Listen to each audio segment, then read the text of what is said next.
Good evening and welcome.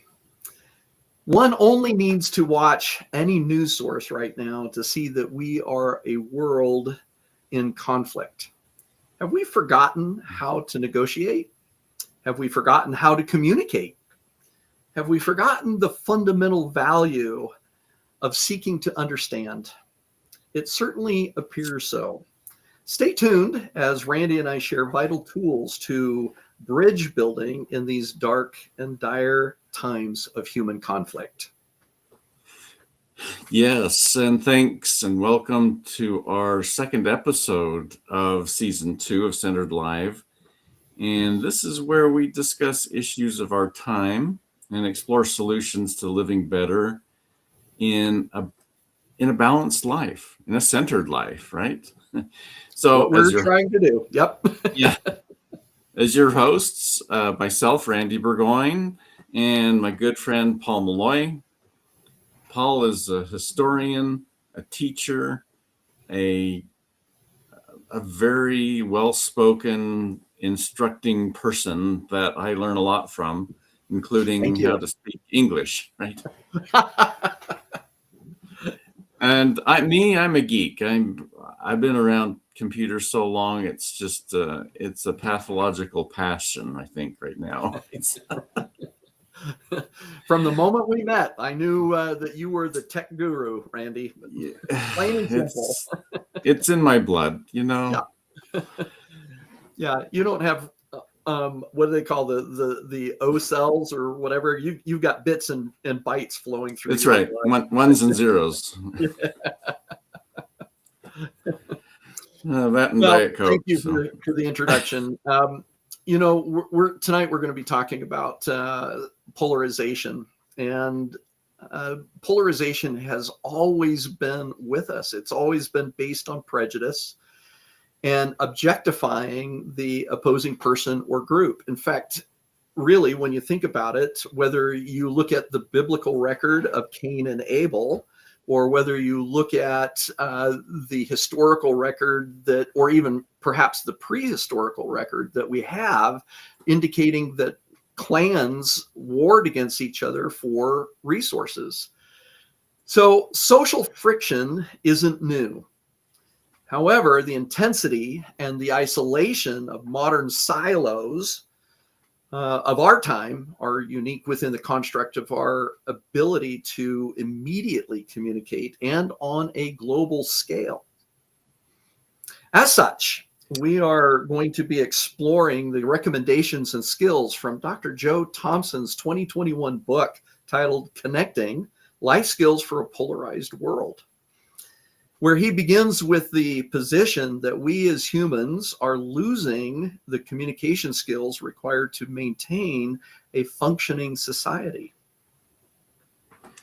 Yeah, now just to add a note here, we will include a link to Dr. Joe Thompson's book in our description. So wherever you're watching this, now if you're on a podcast app, it should be in the description of the podcast itself. If you are on YouTube or Facebook or LinkedIn, it will be in the description. So we encourage you to purchase this book and learn from it. I think it's an important connecting, that we're connecting life skills. Yeah, absolutely. Now, of course, I'm a geek, and tech usually gets the blame for all the communication issues. And yet it's the tech that enables all our current communication benefits, our modern methods of communication. True. Yeah, let's not blame the tech. It's a tool. That's right. But when we introduce this kind of technology that changes the way we communicate, it takes generations. It may take 2 or 3 generations, and here we are just barely into maybe the second generation of expanding our communication ability through the internet. Right. I mean, you and I, we remember communicating with typewriters and newspapers and television news. But Now, here's the thing: is if you rely on chat services like Facebook or Instagram or X, Twitter, you rely on these to communicate and get your news, you're getting a filtered view. Now, about 30 years ago, Wall Street Journal was accused of changing their news stories based on the location that their printing was being done. If you remember that, they had a Denver edition that had one title, and they had a New York edition that had a totally opposite title. Now, the body of the article was basically the same, but essentially what you're doing is you're creating a xenophobic society, something that people are looking at it and saying, oh, everybody thinks the way I do. Well, oh, that guy doesn't. He must be really weird then. Yeah. Here's your reality check with tech. Tech has enabled that kind of xenophobic society, and it's a lot to do with the producers of the media. They want to advertise to you. They want you to see what you want, so you are consuming more, and so it's like an echo chamber, right? Mm-hmm. You have this side that says, you should be open and experiencing and loving and accepting of everybody, but you know what? We're going to only feed you the stuff that fits your beliefs and your society and your environment. So you think that is the greatest. So there's a gap here that has been created by not learning how to use technology properly. Yeah, absolutely. And what's interesting, Randy, is that as you're explaining that, I was reflecting in my mind that in truth, we have in some ways always had that as our challenge, even going back into medieval times, colonial times, where you had a town crier. You had somebody that would basically shout whatever kind of headlines. And of course, sometimes those were sensationalized to grab attention. You think about the newsboys of New York City or Chicago or Atlanta who would stand on the corners, yelling extra, extra, and read the headlines, but yet they could sometimes sensationalize those to grab attention, right? But more importantly, it was common for people of towns and cities to gather in sometimes what was known as the town square, although it wasn't always literally a town park. Often, in fact, most often, it would be a church, because the churches had the biggest gathering places for people to fit into. And there they would discuss political issues. And if you were living in the southern United States through the time of slavery, a lot of times that was all about property rights and states' rights. If you were in the northern states, it was all about anti-slavery. We need to stop the enslavement of human beings. And so even then, it would have taken some level of courage to be there to hear what was being and I wouldn't say discussed, but at least being broadcast in a sense, and then to have a dissenting view. But the reality is that at least in those smaller environments, that was not only allowed, but to some degree it was even encouraged, that the people of a town could get together and say, this is what I think. Somebody else would say, this is what I think, and they could work out a compromise. Now, you and I, we've already had multiple discussions really talking about the idea of the communication aspect relative to being in person versus electronically, digitally, right? We've had those discussions, and we'll talk more about it even this evening. But the critical point, whether the medium is electronic or face-to-face, the critical part here is really called empathetic listening. which means that we are listening to understand, not merely to rebut. Yes, and you talk about being face-to-face that enhances your communication. And technology has a tendency to filter some of that out, so that if you're doing a text message, you used to have 120 characters of a message that would go out. There was no emotion, there was no facial expression, no body language, no nonverbal cues that's essential for a personal connection. And when you had those town square meetings, or I think of Little House on the Prairie, when they had an issue that the town needed to discuss, you're right, they went to the local church. Yeah. That was the biggest meeting place. Right. And they would discuss that. And also that's where that's where their school was. That's where, all these people would meet that live in kind of a spread out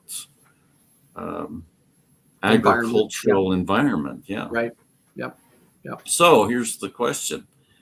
How do we use these technologies still, but learn to listen through a screen or a text message or whatever technology we're working with? Yeah, and that is a challenge. There's no question about it, because at that point, what we have are the words in front of us.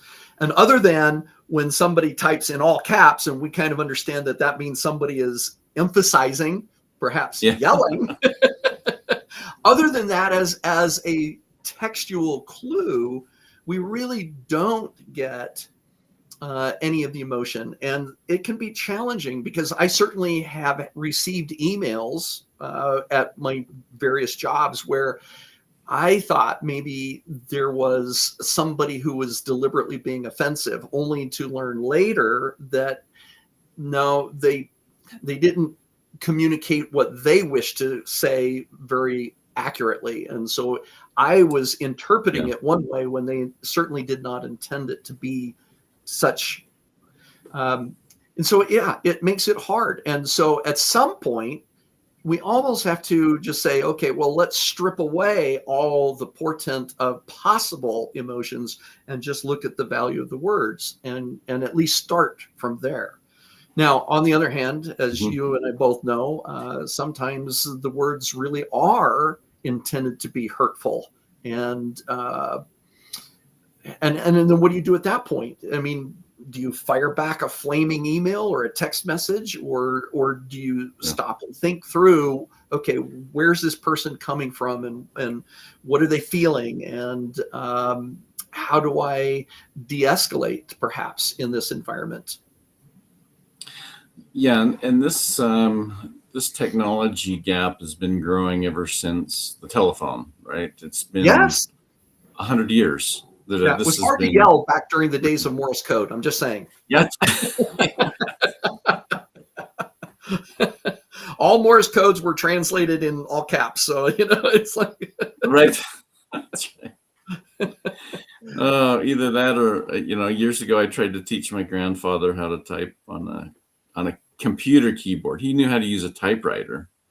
Okay. And he'd hit the caps lock key and type. I said, no, Grandpa, you need to do no. I'll just do all caps. Okay, it's easier that way. You guys can figure it out. Right. They're reminiscent of the Western Union telegrams. Right. So, anyway, I digress. But around excuse me, around 1990. There was the birth, actually in the late 80s, there was the birth of the bulletin board system. And it's kind of a precursor to the internet, right? And chat rooms. You could connect your modem and dial up, and you had a little piece of terminal software that would connect. And you could chat, leave messages, and so on. But it was a limited group of people. But I ran a bulletin board system, and we had. I remember that. Yeah, and we called it iBeacon. Internet Beacon was kind of the name. But anyway, we did have flame wars between people. And there are times when I had to stop. I was in control. I was administrator. I could stop that and say, guys, this is getting out of hand. I'm deleting this. And I would drop the whole conversation. And of course, they'd, get mad at me, and I'd block them and kick them out.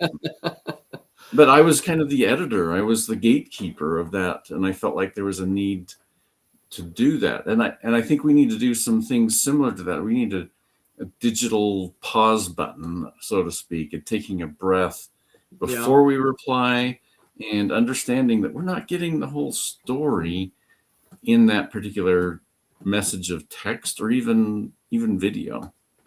Yeah, and it's interesting as you bring that up, because certainly some people would say, well, that's censorship, and that violates this idea of freedom of speech.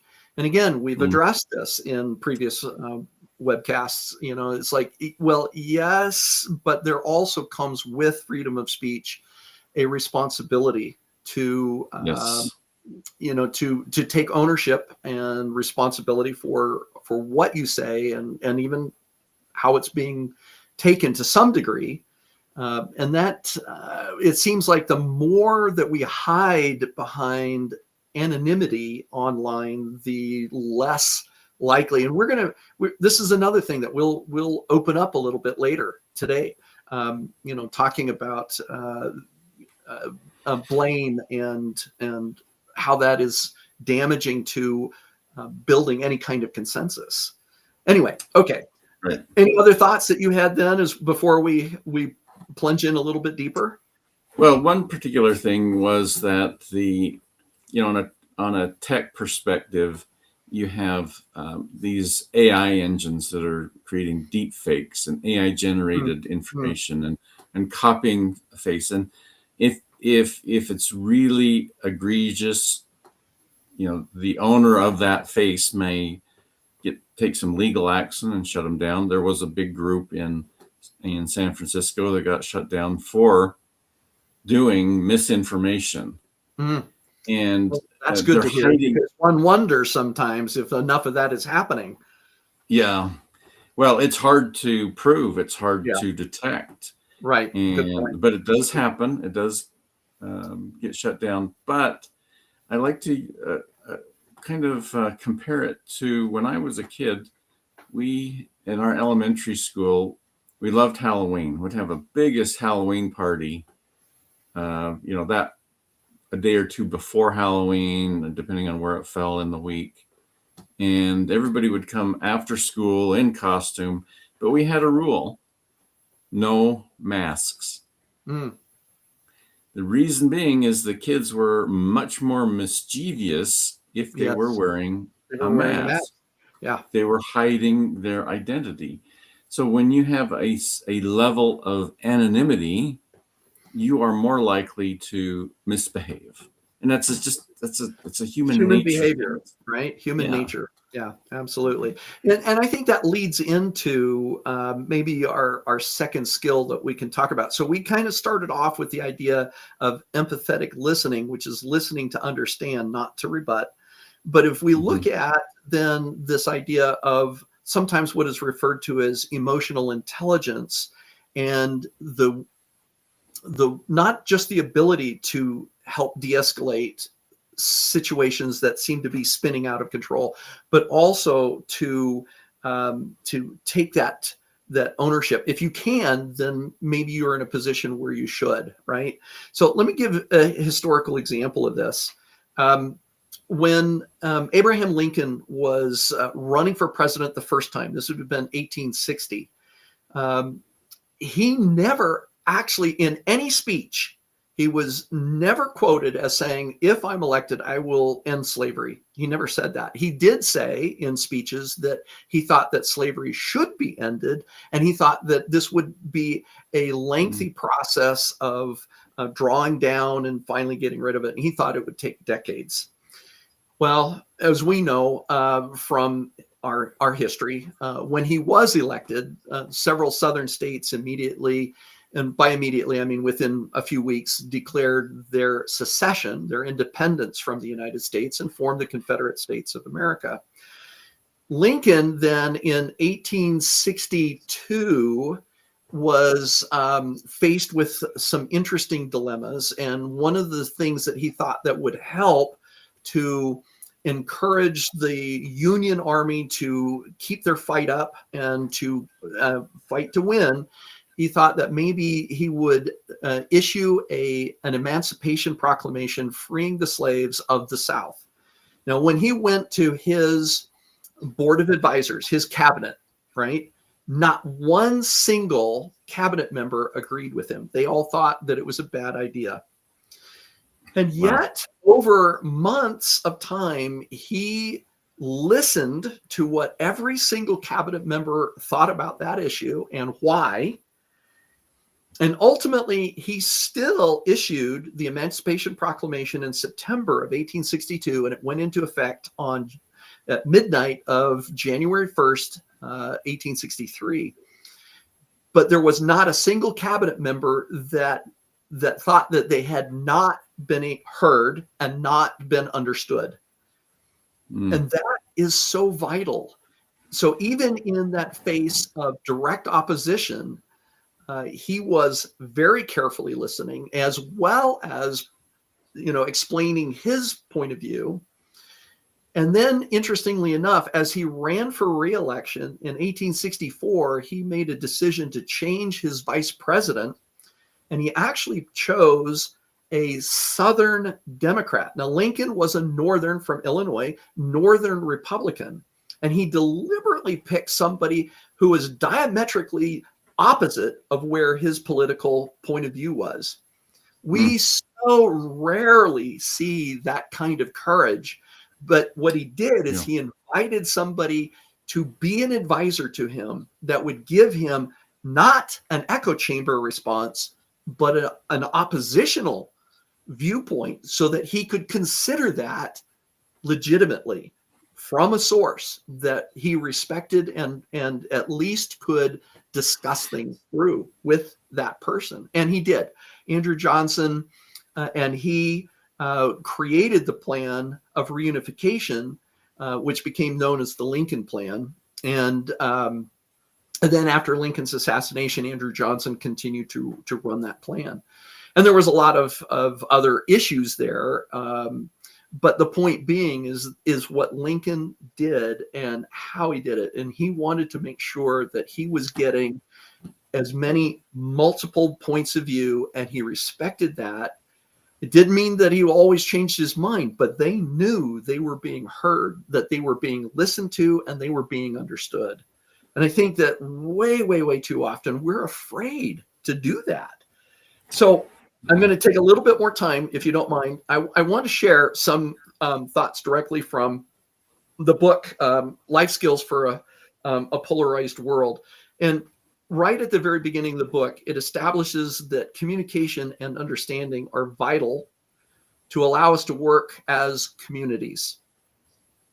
Conflict, which we'll talk a little bit more in a moment, is something that is separate, okay? So as we look at this idea that we need to share information with a group or a person in a way that they will understand, then of course, we're trying to share. Technology can help with that. It doesn't always help with that, but it's there, right? It's a tool. Informing is not communicating. That's interesting, because a lot of times we give information and it's like a lecture in a classroom, right? That's informing, but it's not actually communicating. So communicating does not guarantee understanding, let alone agreement, unless you're willing to back up.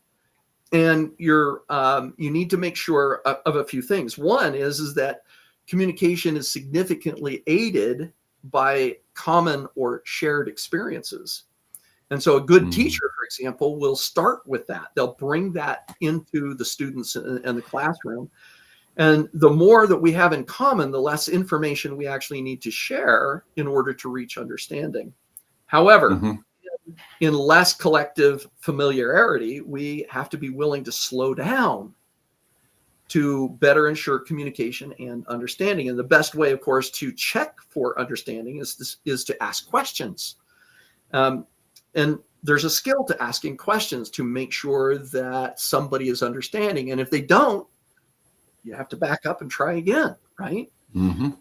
Then as we deal with communication and understanding as a way to create working communities, of course, there's going to be opposing points of view. There's going to be some differences of opinion. And that's something that a lot of people immediately feel, well, you're attacking me, right? You're attacking my position and my opinion. But the reality is that conflict, which is not uncommon, should not be feared.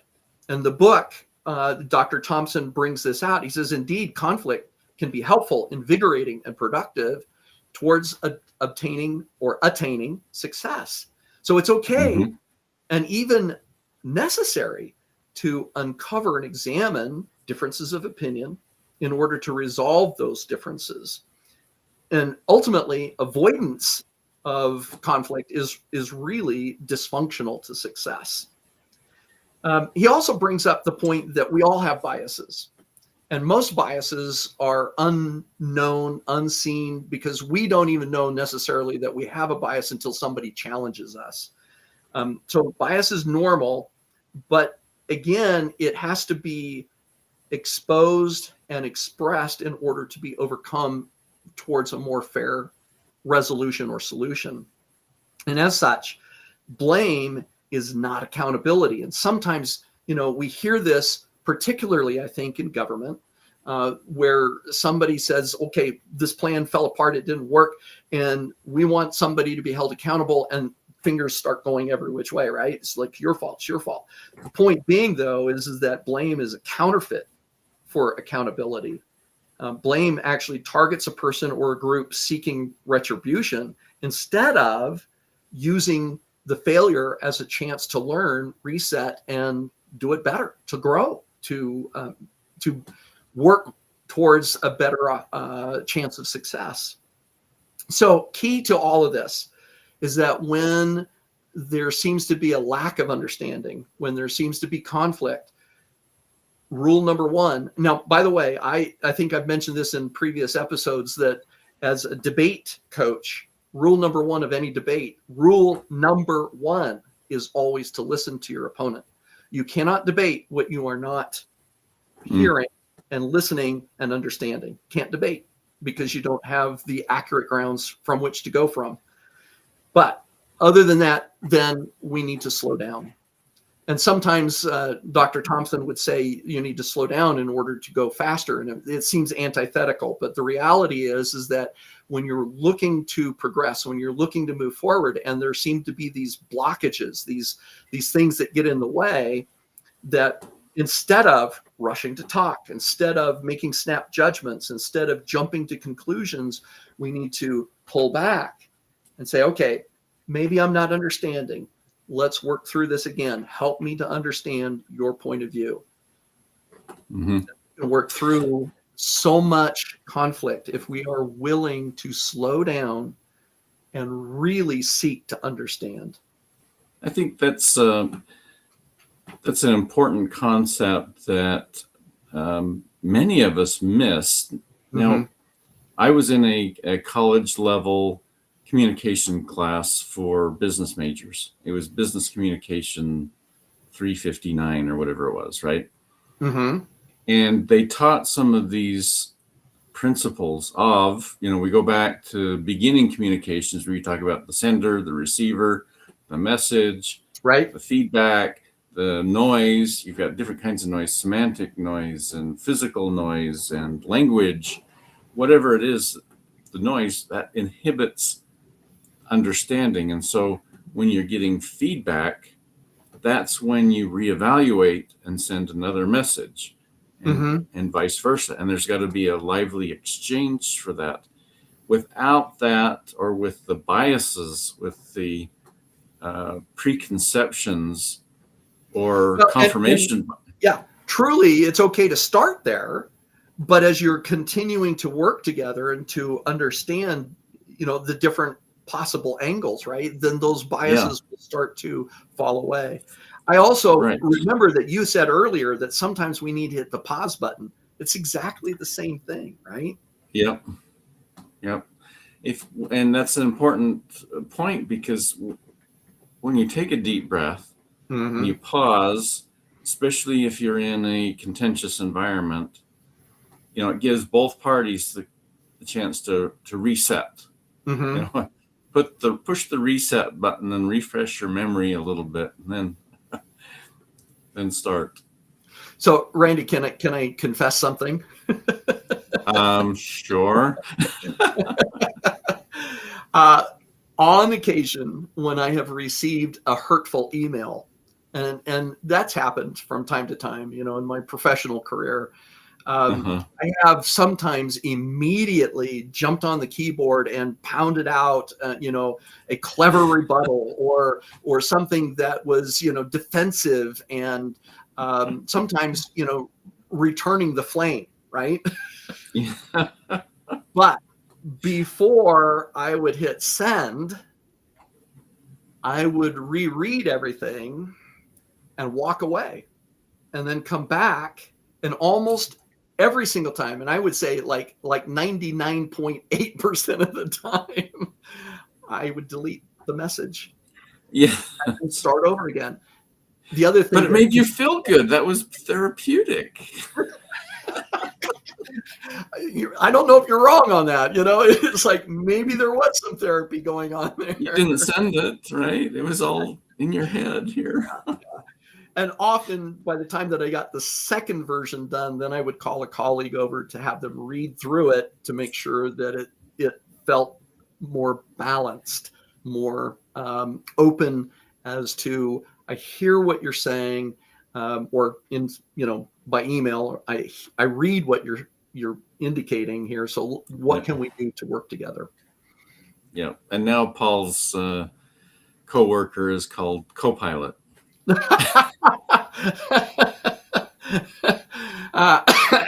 Yeah, maybe I should use Copilot once in a while for that.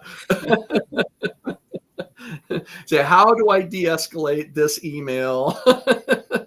It's true, because the AI has no emotion. It has all of its background to temper its replies and look at it at a neutral point. It's interesting. That's a whole another discussion, but right, for sure. Okay, moving forward a little bit more, let's talk about how important it is to make sure that we gather facts. And this is so hard. As you mentioned earlier, Randy, there's so much going on in terms of fake news, deep fakes in imagery.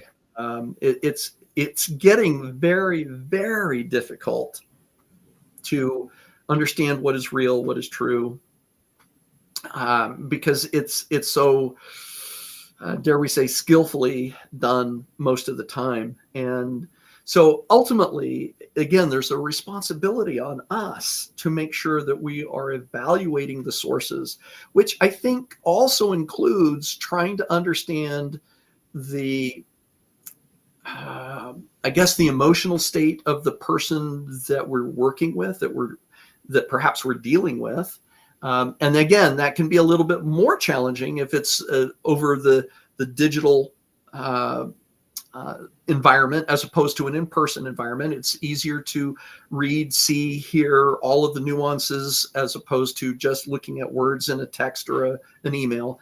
And even to some point, even by video, some of what I am feeling comes through my voice. Some of it's coming through my face, but maybe not 100%, because there's some that say, well, you're like this little, right.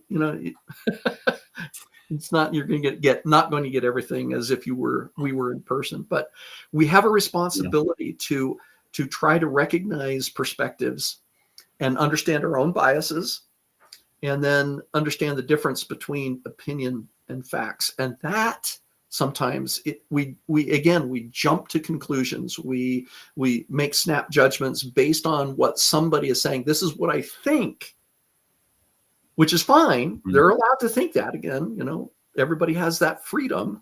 But for us to again, not hit the pause button and react instead of being thoughtfully, intelligently, responsibly, okay, let me make sure that I understand what's being shared here, right? And Well, taking through. there's several different angles. You can call it information hygiene. You can call it intellectual honesty. You can call it fact checking, Right. whatever. And there's so many levels where you could have somebody that's intentionally trying to mislead you, and then you are responsible to determine if that's true or not. And how do you determine that? Maybe you go and find other sources, Right, to corroborate which that takes time. particular fact. Takes time. That takes time. A couple of years ago, I was in a Zoom call. There were I don't know, 7 or 8 people on it. It was I was the tech advisor for a group of scientists that were discussing an issue, and one person that was not a scientist brought up a scientific point that was obviously misinformation. It was something that he'd heard on social media, and he brought it up as fact and truthful. And I was just bristling for my turn to speak, right? Because I was just going to pound that into him as being fake. He didn't know what he was talking about. And yet another associate said, "Oh, I would love to learn about that. Can you send me your sources on that?" And all of a sudden, the guy looked at himself going, "Oh my gosh, I only looked at one source." And he kind of, like you could tell he was turning and looking at a different keyboard and researching a little bit. And then that subject was dropped. Nobody talked about it, and nobody covered it again.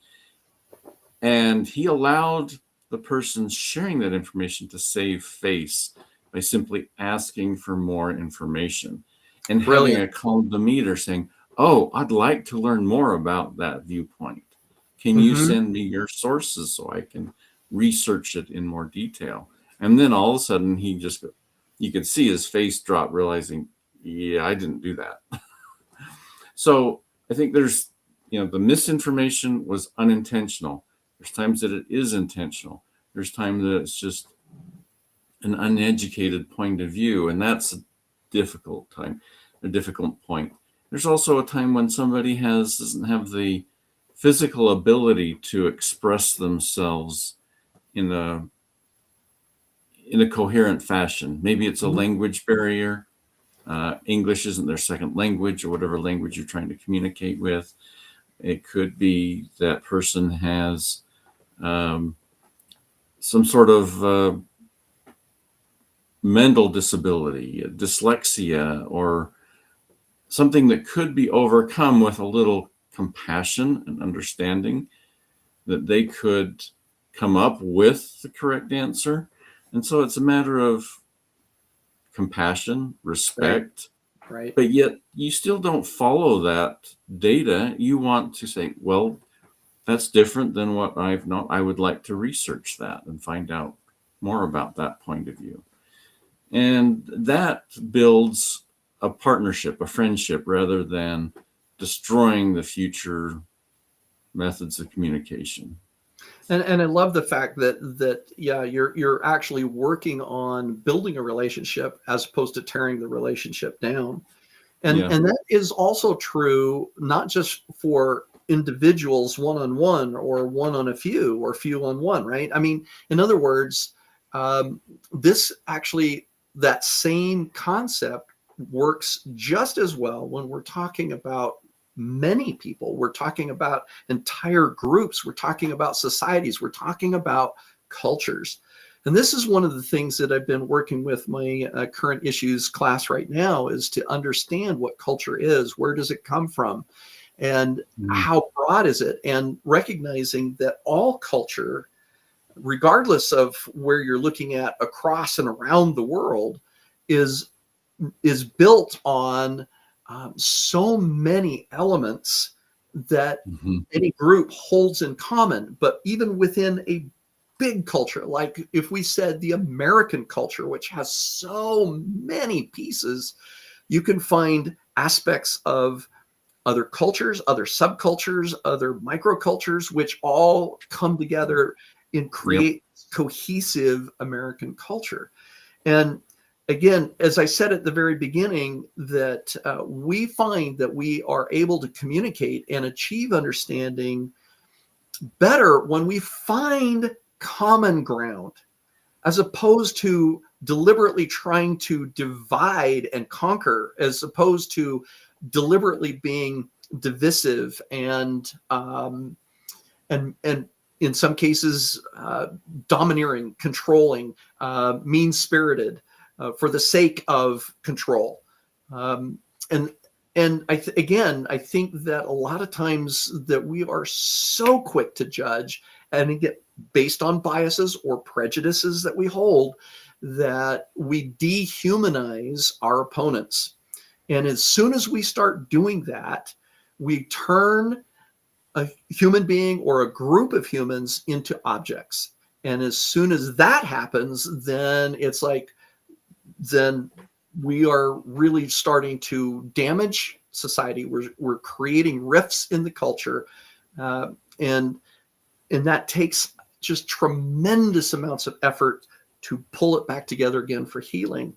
So better, of course, would be to seek for understanding at the beginning, to work for, sometimes it's going to be a compromise. Sometimes it's going to be like Lincoln and the Emancipation Proclamation. He still went ahead with his idea, but the months of effort to make sure that everybody felt like they were heard and understood was worth it.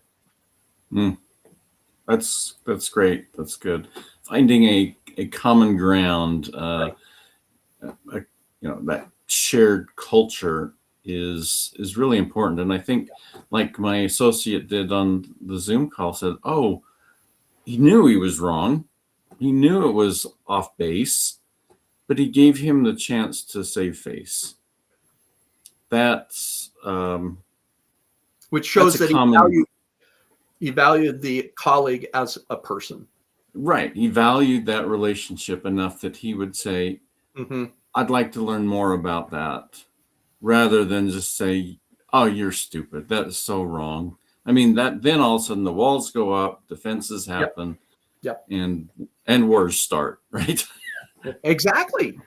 Now, we talked a little bit about the pause button earlier. When you're deep into tech, well, how about a tech Sabbath? Okay, so you take a break from your technology, and my kids my adult children are probably the best at this. They're examples to me because they recognize when they are too deep into a social media and say, "You know what? I'm going to take a break off of social media for a week. Sorry, text me if you need anything. Goodbye." And there are people that just criticize them. "Oh, but you could do so much, and you got your career that you could advance, and this and that." And I go, "No, I just need some time." And that's okay. That's a personal choice to control and make more intentional face-to-face meetings with people, to rebuild that human bandwidth that Dr. Thompson advocates for, right? Right. Absolutely. Yeah. And it's interesting that I don't see it yet with the current generation of teenagers, but I do read and see and hear that the 20-somethings and the 30-somethings of our American culture are beginning to unplug because they're beginning to see how much they are being manipulated, in a sense, how much they are missing in terms of those deep, truly human interactions. And so we're seeing young adults get rid of smartphones in favor of flip phones. We're seeing the digital Sabbath, if you will, happening more and more frequently. Yeah, that won't be for everybody, but for some, Right. it makes a difference. Yeah. Right. Right. Well, a final thought here as we wrap up. I just want to make sure that everybody understands that communication is rarely easy. And certainly history shows that when we talk about building bridges, it's built one stone at a time. But the reality is that if we are going to progress as a human family, we have to be willing to improve our communication skills. Right. Right. And just my final thought here is the giving it a technical twist, right? The best operating system for humanity is still a human connection. And that's coming from a techie, a geek, right? I love technology. I love what it can do. But the human connection is really where it's at, where we can build real friendships and make real learning and truly communicate with friends, Right. with people, and expand our circle of friends. Yeah. And then therefore accomplish great things. Yep, that's right. Well, great. We have links to Dr. Joe Thompson's book in our comments in our description. And certainly would love to have your comments if you can't find it or need some other literature.